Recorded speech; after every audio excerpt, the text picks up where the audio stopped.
மங்கள பட்டினில் மணக்கோலம் விவாகா வழங்கும் சுபமுகூர்த்த பட்டு Chennai silk D நகர் வேளச்சேரி குரோம்பேட் மற்றும் திருவள்ளூர் விழாக்கோலம் பூண்டிருக்கிறது அயோத்தி நகரம். நாடே எதிர்நோக்கியுள்ள இந்த ராமர் கோயில் திறப்பு விழாவை காண்பதற்காக லட்சக்கணக்கான மக்கள் அயோத்தியில் குவிந்திருக்கிறார்கள். ஆடல் பாடல் என பக்தியுடன் அங்கே மக்கள் குவிந்த வண்ணம் இருக்கிறார்கள். தற்போது அயோத்தியில் இருந்து நேரலையில் இணைகிறார் எமது செய்தியாளர் ராஜேஷ். ராஜேஷ் கிட்ட நாம நிறைய விஷயங்களை கேட்டு தெரிஞ்சுக்கலாம். ராஜேஷ் வணக்கம். அயோத்தியிலிருந்து இணைந்திருக்கிறீர்கள். அயோத்தி நகரமே விழா கோலம் பூண்டிருக்கு. தொடர்ந்து அந்த காட்சிகளை நம்ம நியூஸ் தமிழ் வாயிலா பார்த்துட்டு தான் வரும். தற்போது அங்கு நீங்கள் பார்க்கக்கூடிய காட்சிகள் என்ன, மக்கள் என்ன சொல்றாங்க இந்த ராமர் கோயில் திறப்பு விழா குறித்து?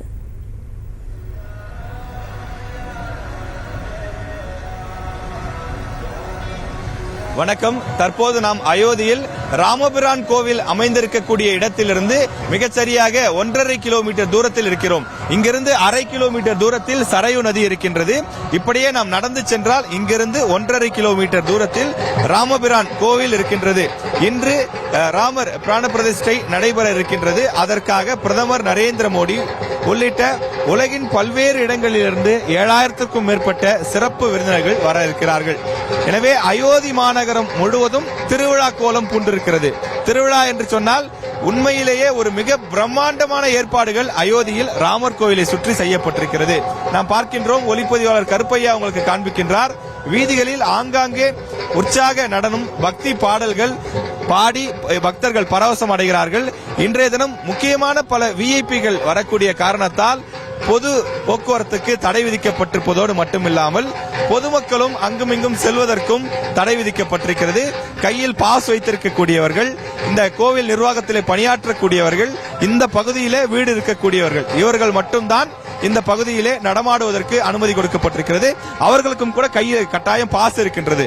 கழுத்தில் பாஸ் இருக்கக்கூடிய நபர்கள் மட்டும்தான் இந்த இடத்தில் உலவுவதற்கும் அனுமதிக்கப்படுகிறார்கள். ஏனென்றால் இங்கிருந்து மிகச்சரியாக 1.5 கிலோமீட்டர் தூரத்தில் ராமபிரான் கோவில் இருக்கின்றது. இந்த 2 கிலோமீட்டர் தூரத்திற்கும், அதாவது சரையு நதியிலிருந்து ராமபிரான் கோவில் அமைந்திருக்கக்கூடிய 2 கிலோமீட்டர் தூரத்திற்கும் ஆங்காங்கே பஜனை பாடல்களும் பக்தி பாடல்களும் தொடர்ந்து பாடிக்கொண்டே இருக்கின்றார்கள். ஜெய் ஸ்ரீராம் கோஷத்தோடு பக்தர்கள் ஆங்காங்கே குழுமியிருக்கிறார்கள். நாட்டினுடைய பல்வேறு இடங்களிலிருந்து, குறிப்பாக அனைத்து மாநிலங்களிலிருந்தும் லட்சக்கணக்கான பக்தர்கள் அயோத்தியிலே குழுமியிருக்கிறார்கள். செல்ல தங்கும் விடுதிகள், சத்திரங்கள் என எங்கு சென்றாலும் ஹவுஸ்ஃபுல், இந்த இடத்தில் இடமில்லை என்று குறிப்பிடக்கூடிய ஒரே வாசகம் தான் நம்மால் கேட்க முடிகின்றது. அரசாங்கம் சார்பிலே ஏற்படுத்தி கொடுத்திருக்கக்கூடிய மண்டபங்களிலும் மடத்திலும் ஏராளமான பக்தர்கள் தங்கியிருக்கின்றார்கள். அயோத்தியில் தற்போது நாம் பார்க்கக்கூடிய இந்த காட்சி என்பது ராம ஜென்ம பூமியில தற்போது ராமர் கோவில் அமைந்திருக்கக்கூடிய இடத்திலிருந்து மிக சரியாக 1.5 கிலோமீட்டர் தூரத்தினுடைய காட்சியை தான் தற்போது நீங்கள் திரையில பார்த்துக் கொண்டிருக்கிறீர்கள். இந்த மாநகரம் முழுவதுமே விழாக்கோலம் பூண்டிருக்கின்றது. வண்ண மலர்களால் அலங்கரிக்கப்பட்டும் விளக்குகளால் ஒளி வீசக்கூடிய அந்த காட்சியும் நாம் பார்க்கின்றோம். இரவு முழுவதும் ராமர் ஓடி திரிந்த சிறிய பருவத்தில் அவர் விளையாடி திரிந்த இந்த வீதிகளிலே நாங்கள் நடந்து கொண்டே இருப்போம் என்று சொல்லி பக்தர்கள் ஜெய் ஸ்ரீராம் கோஷத்தோடு நடந்து கொண்டே இருந்தார்கள்.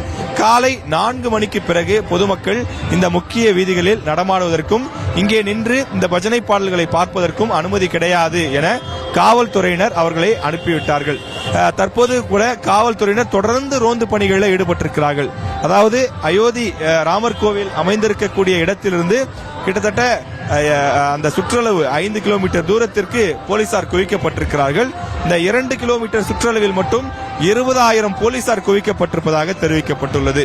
அந்த அளவிற்கு முழுக்க முழுக்க காவல்துறையினருடைய கட்டுப்பாட்டின் கீழ் தான் வைக்கப்பட்டிருக்கிறது. முக்கிய விஐபிக்கள் வந்து செல்லக்கூடிய பகுதி என்பதால் முழுமையாக காவல்துறையினர் மிக தீவிரமான கண்காணிப்பிலே ஈடுபட்டிருக்கிறார்கள்.